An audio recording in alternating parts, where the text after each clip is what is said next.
Record. Good morning and welcome to A Better World with Julann and Fran. I'm Julann. And I am Fran. And today we were supposed to have a guest, a very special guest, Lisa Mackenberg, who's my colleague in hypnotherapy. But unfortunately, she and her family lost their home in the recent wildfires, and she doesn't have a reliable internet connection. So today, instead, Julann is going to read us a lovely poem. Okay. Hi, everyone. This is The Dash by Linda Ellis. I read of a man who stood to speak at the funeral of a friend. He referred to the dates on the tombstone from the beginning to the end. He noted that first came the date of birth and spoke the following date with tears. But he said what mattered most of all was the dash between those years. For that dash represents all the time that they spent alive on earth. And now only those who love them know what that little line is worth. For it matters not how much we own, the cars, the house, the cash. What matters is how we live and love and how we spend our dash. So think about this long and hard. Are there things you'd like to change? For you never know how much time is left that can still be rearranged.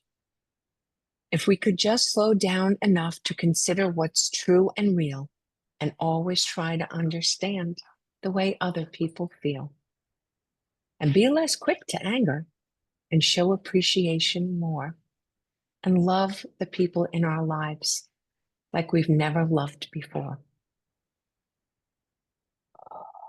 If we treat each other with respect and more often wear a smile, remembering the special dash might only last a little while. So when your eulogy is being read with your life's actions to rehash, would you be proud of the things they say about how you spent your dash? It's so great. I love it so much. And I just feel like all the things that we talk about every week, how we want, we should be kind and try to put others first. My sister picked this out when her mother-in-law passed away, and her husband read it at the funeral mass, and it resonated. I thought that's something that we can all, strive to do. Oh, Spend our dash absolutely. better, right? Absolutely. I think we have a tendency to take life for granted, and we think there will always be another tomorrow or another even hour, and we Well, don't necessarily think, well, what is the best way that I can spend this? And when you put other people first, it elevates you. I mean, you it get does. lifted up by doing it. It feels really good to do nice things for other people. It really does. It does feel really good to do nice things for other people. And also, I think what we don't do enough of is be nice to ourselves. I There's had my infusion this week and I met a nurse there.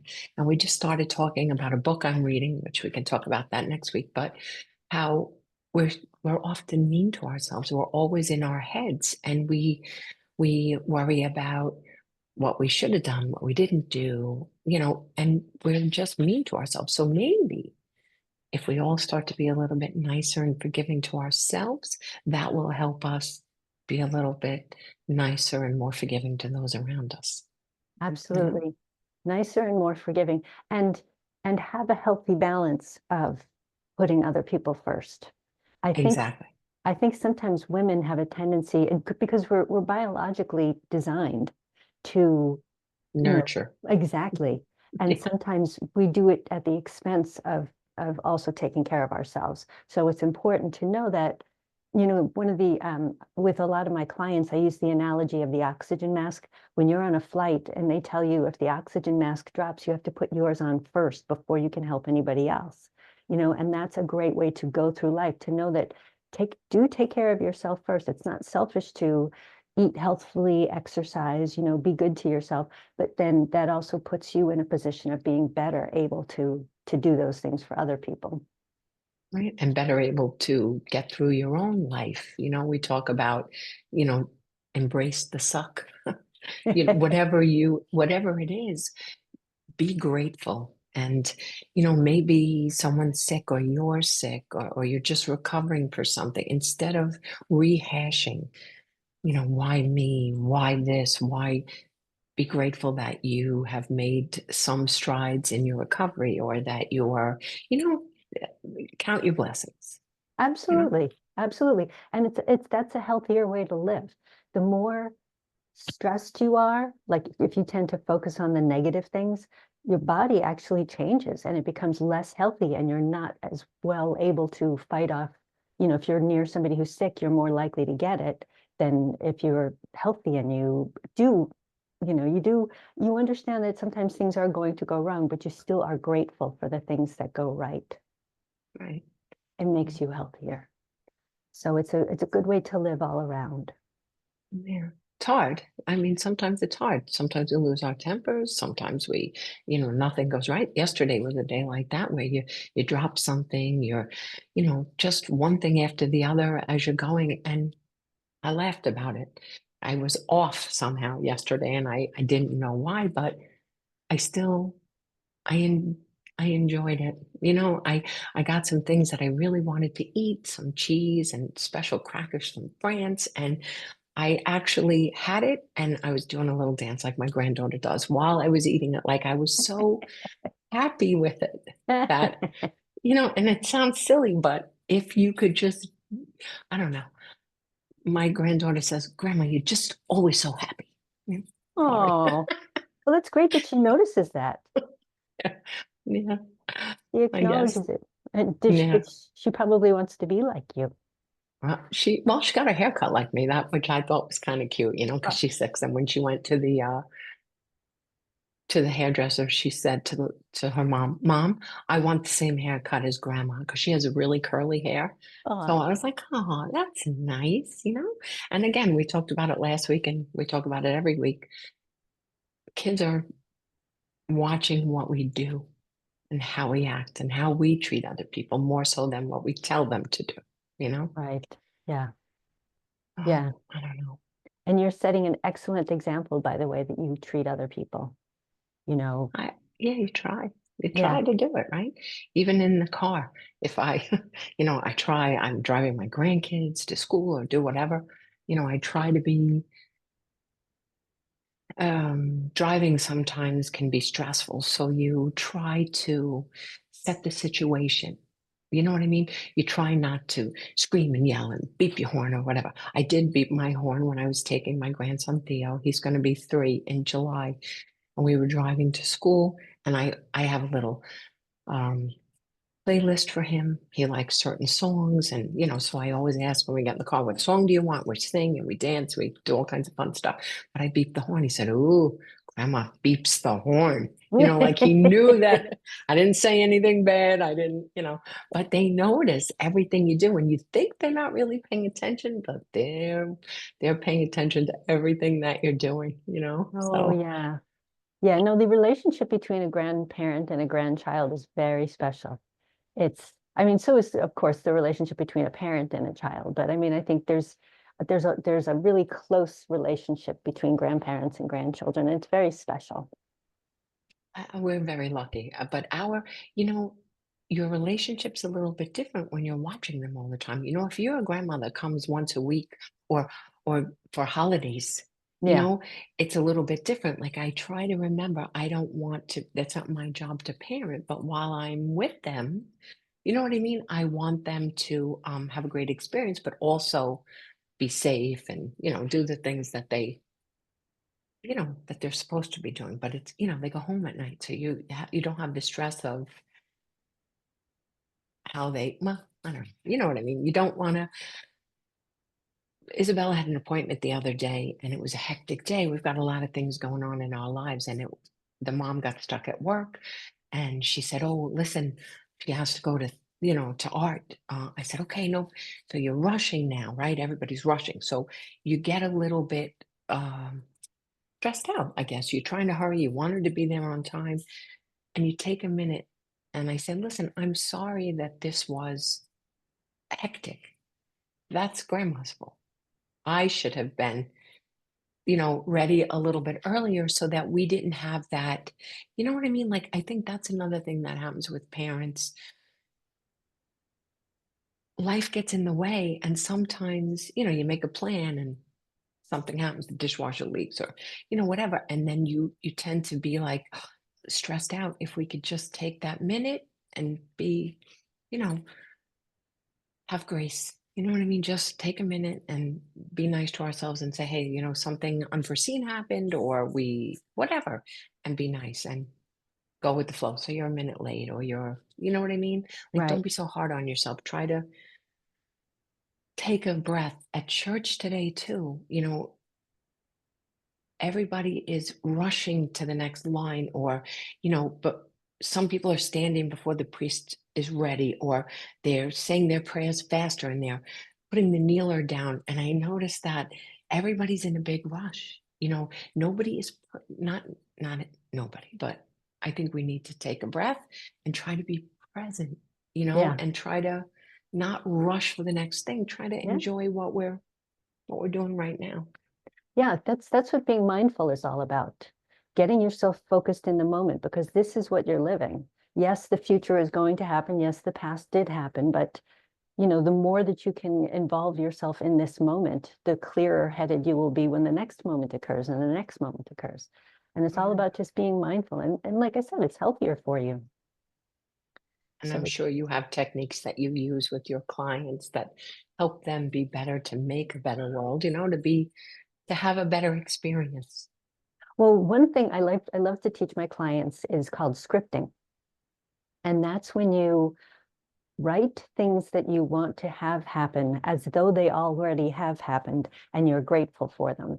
So, like, say you're trying to make a relationship better, you write, I'm so grateful that this relationship is going so smoothly, or something like that. Or I'm so grateful that I got this perfect job for me, or I'm so grateful that, you know, I thank you that. And, you know, it helps to believe in a higher power because then you have somebody to thank. But you can also just, you know, thank the universe, thank the Right. way things happen, you know. And yeah, it's That's it's a great idea. it's a very powerful exercise, and I love when people are willing to do it because some people, unfortunately, are so negative. They're like, "Oh no, that won't make any difference," you know. Exactly. That doesn't work. I'm not doing that. But what do you Yeah, have to lose to try it? But you exactly. have to believe a little bit, I guess. You know, you try to get someone to meditate who doesn't meditate because you know they'll help them. And you have to come up with a way to change their mindset. You know what I mean? It's not be open to anything that's going to help you. Try it. I guess it's like losing weight, right? Everybody tries Weight Watchers. They try this. Now a lot of people are taking shots and they're finding that it's helping with blood pressure and it's help. And again, it's just at the beginning stages. So I'm not saying people should do that. I'm just saying that in anything in life, you have to figure out what works for you. Don't give up. Keep trying. Keep, you know, keep being open and try different things because they can really make a difference.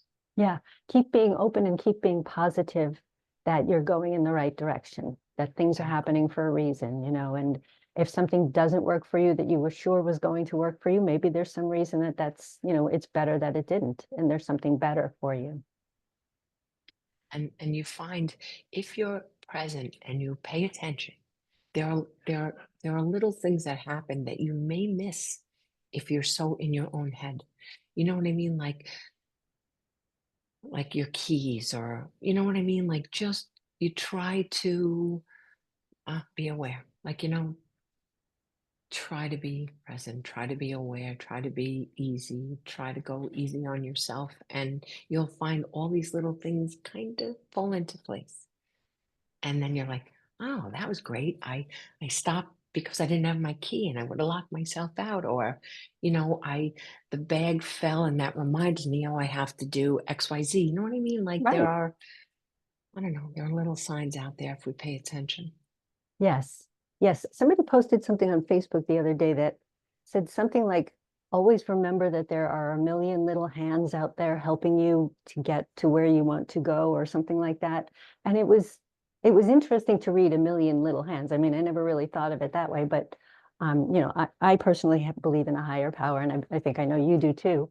And I do believe that there is help. I think after our loved ones die, they become like sort of guardian angels for us, and they can help us in various different ways, and it's okay to ask for their help, to ask for their guidance, to ask them to help you to get there using the right path. Right. And just be the more positive you can be about the outcome, the better, the more you are to attract it.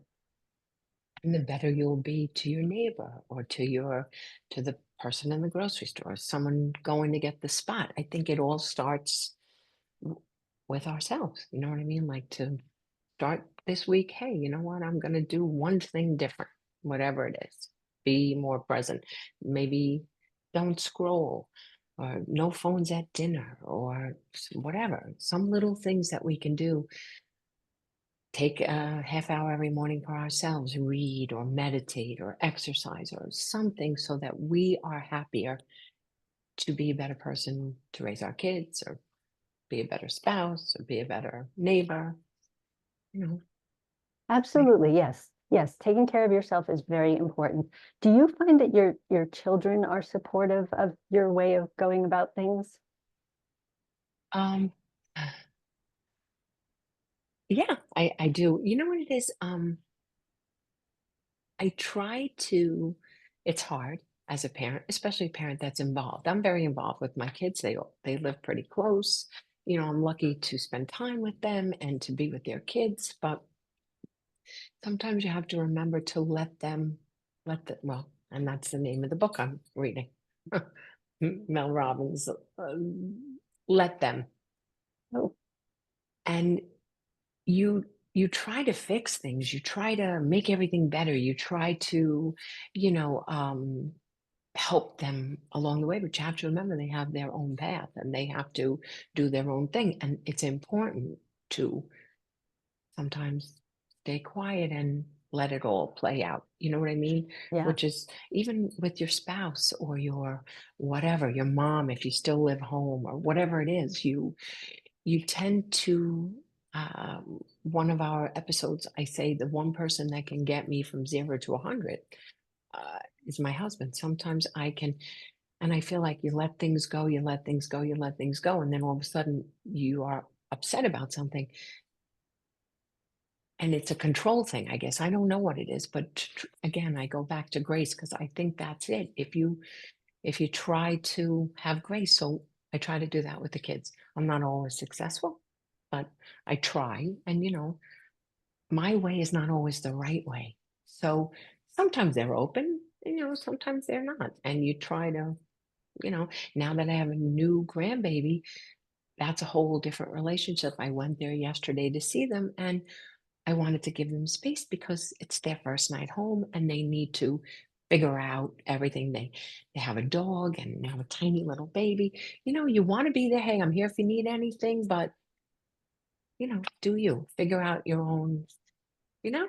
Hmm. So I think they're open, but I also think they're strong-willed. I find this generation is it's different than our generation. I was young when I had my kids. I was only in my early 20s, my kids have kids older. My kids were in their 30s when they had kids. You know what I mean? So you're a different person. You have a different mindset. Everything is different.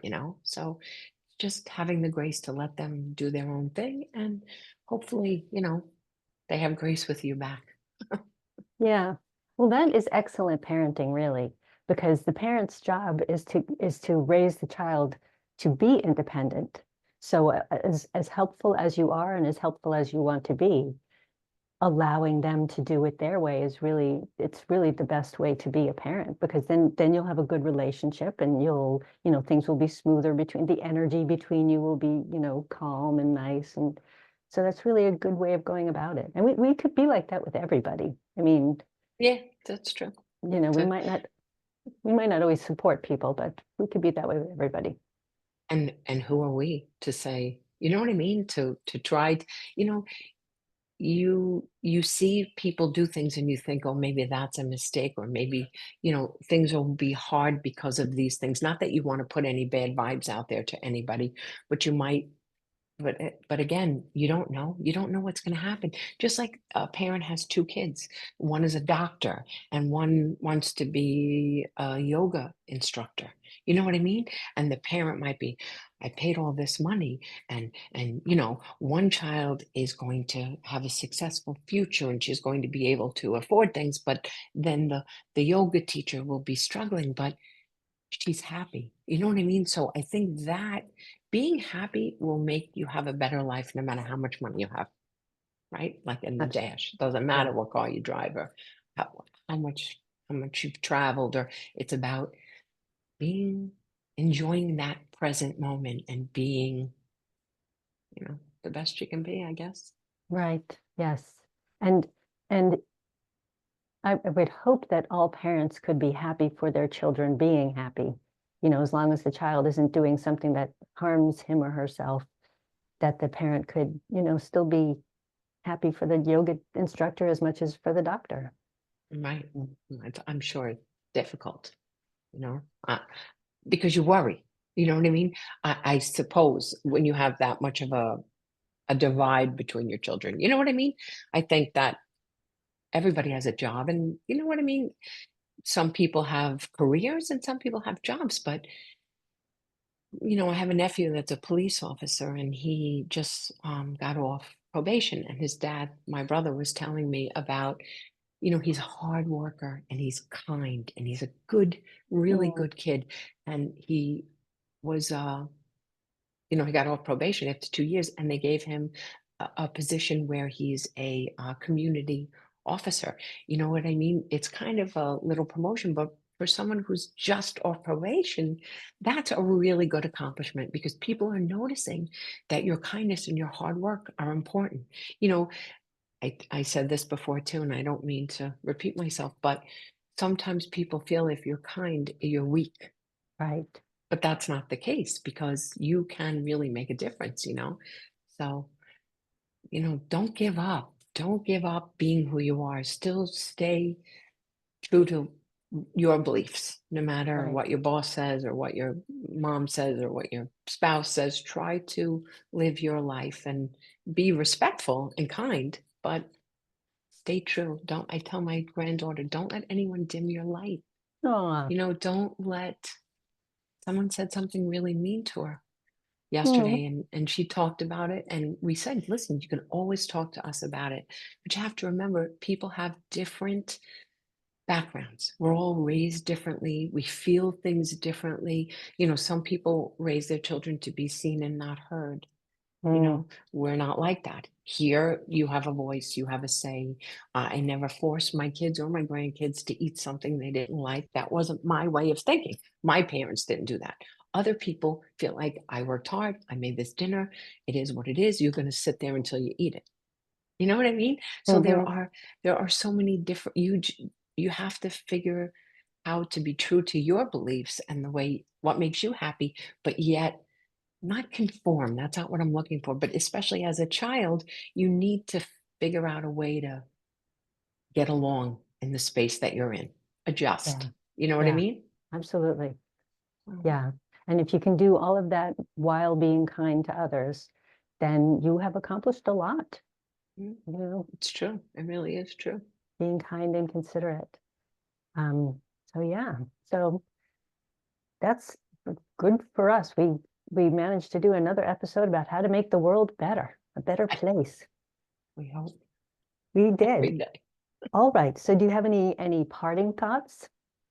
I don't. I just hope everybody has a good week and they're kind to themselves this week. Yes, that's a great idea. That make that an objective because practice being kind to others by being kind to yourself first. Yeah. All right. Well, this has been another episode of A Better World with Julann and Fran, and we are signing off, and I will stop recording now.